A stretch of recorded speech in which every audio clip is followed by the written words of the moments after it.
Chapter 17. Tenser performed his job capably enough, Verdmeister Nefdata thought. At one point, he even managed to cough up blood. For the time being, his performance would be remembered as cold-blooded defiance. Once he was exonerated, it would be reinterpreted as brave defiance. The man Tenser was alleged to have murdered, the Cenarian Baron Kirov, had never been found. But on the troth of the Cenarian captain of the guard, who said he'd seen Tenser do the deed, Tenser was quickly found guilty. The announcement of his punishment from the God King's own mouth had garnered gasps. The Cenarian nobility had expected a fine, perhaps imprisonment with credit for time already served, maybe deportation to Calidor. That he would be thrown into the hole was viewed as worse than a death penalty. Of course, that was the point. Tenser couldn't very well infiltrate the Sakage if he were dead or deported. By doing time in the worst jail in the country, he would earn unrivaled credibility with the Sakage. When Baron Kirov was produced, alive, Tenser would be exonerated, and he would again have all the access of a Caledonian duke. But more important, he would pretend to hold an abiding hatred for the God King for his false imprisonment. Duke Tenser Vargan would offer the Sakage whatever they wanted, and then he would destroy them from within. The God King, as always, had more than one plan. By punishing a Caledonian duke so severely, he showed that he was a just ruler. The Cenarians who were wavering would have one more excuse to submit. They would go back to their lives, and the noose would only tighten on the rebels as their friends abandoned them. At the same time, the news of Tenser's imprisonment would overshadow anything else. So today he was releasing dozens of criminals from the maw and incarcerating hundreds of suspected rebels. With the shocking news about Tenser, people would barely notice. After the sentence was announced, Neff escorted Tenser and the guards to the hole. Tenser looked at him suspiciously. A lot of Caledonians didn't think much of their long-vanquished Lodikari neighbors. But with Tenser, the antipathy seemed both general and personal. "What do you want?" "Just to share some news that might be helpful," Neff said. He couldn't hide his pleasure. "Baron Kirov has disappeared. Someone kidnapped him, apparently." The blood drained from Tenser's face. If the Baron was lost, he would never leave the hole. "We'll find him," Neff said. "Of course. If we find him dead," Neff chuckled. If Kirov was dead, Vargan was useless. If useless, a failure. If a failure, dead. With magic, Neff opened the iron gate that separated the castle's tunnels from the maw. "My lord, your cell awaits." Jarl rubbed his temples. They'd been interviewing prisoners released from the maw all day. The prisoners had only learned of the coup after the fact, when witches appeared searching for something. The witches left empty-handed, so it didn't seem important. What was important was that a former brothel manager called Whitey had been awake when two guards had led a prisoner toward the hole. He'd been awake, and he'd stayed awake. He swore that neither the two guards nor their prisoner, a big, blond, naked man, had left. Furthermore, Whitey recognized one of the guards, a foul man who'd been on Jarl's payroll, whom Jarl had sent to the castle with a very specific task. The witches coming after them had gone as far as the maw, but there had been no sounds of fighting, no indications that they had seen anyone. It was impossible, and Whitey couldn't make any sense of it. Jarl dismissed Whitey. "Is it possible?" he asked Mama Kay. "What do you think?" she said, stating the question. "What are you talking about?" Brent Aegon asked. "It proves he was alive later than we thought," Jarl said. "And we know that the head they've put up wasn't his," Mama Kay said. "That's suggestive." "Gods," Jarl said. "What?" Brent asked. "What?" "Logan Geyer," Jarl said. "What? He was killed in the North Tower," Brant said.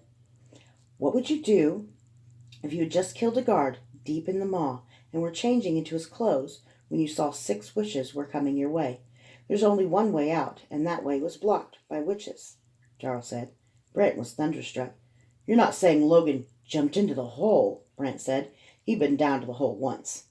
"I'm saying Logan Geyer might still be alive," Jarl said. "Hold on," Mama Kay said. She got up and started looking through a stack of papers. "If I recall correctly... here. Remind me that we need to give this girl a bonus. She has a regular who likes to brag." Gorky throws their bread down the hole and watches them try to grab it without falling in. He says at least 3 of the prisoners have been. Mama Kay cleared her throat, but when she continued, her voice was level. 3 of the prisoners have been eaten by the others in the time Gorky's been starving them.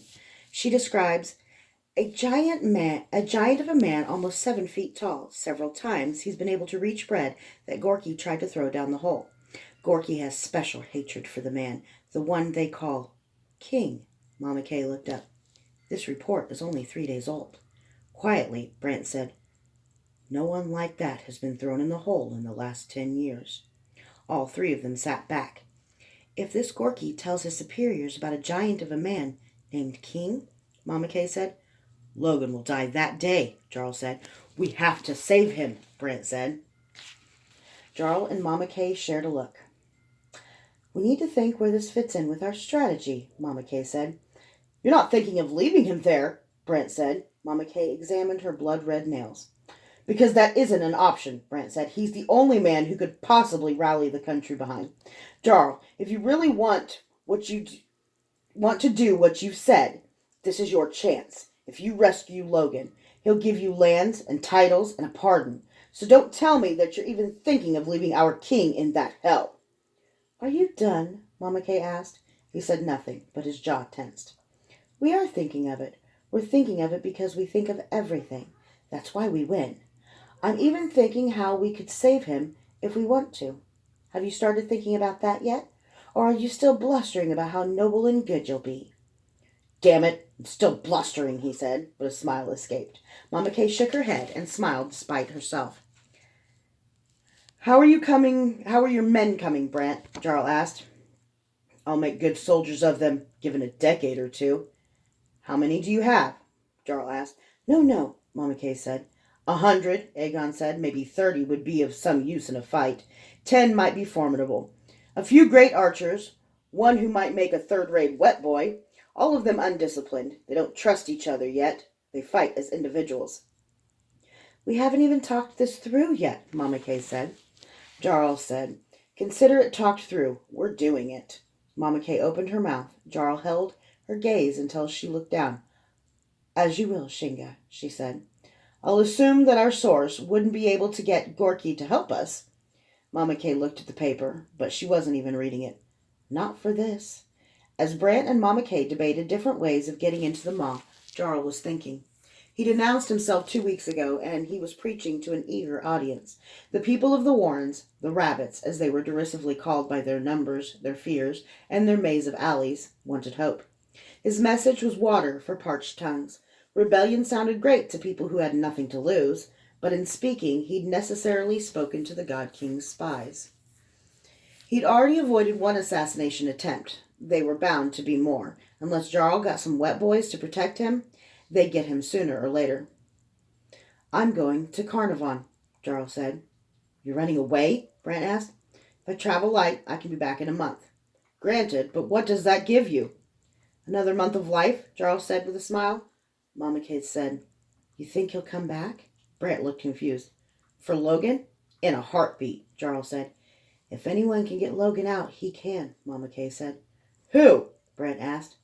And once Hugh Gibbet and the other wet boys hear he's protecting you, wouldn't be surprised if they backed off, Mama Kay said. Who? Since Durzo Blint died, probably the best wet boy in the city, Jarl said. Except he's not in the city anymore, Mama Kay said. Fine, the best in the business. Except he's not in the business anymore. That's about to change, Jarl said. Will you take anyone? Mama Kay asked.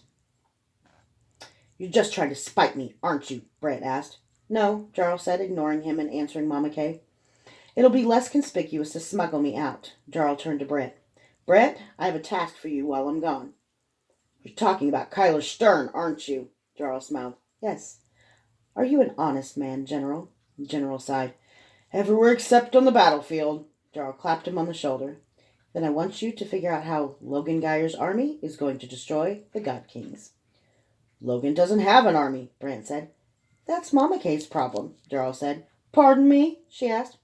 Tara Grayson does. I want you to figure out how it's going to become Logan's. What? Mama Kay asked. Now, if you'll excuse me, Jarl said, I've got a date in Carnarvon.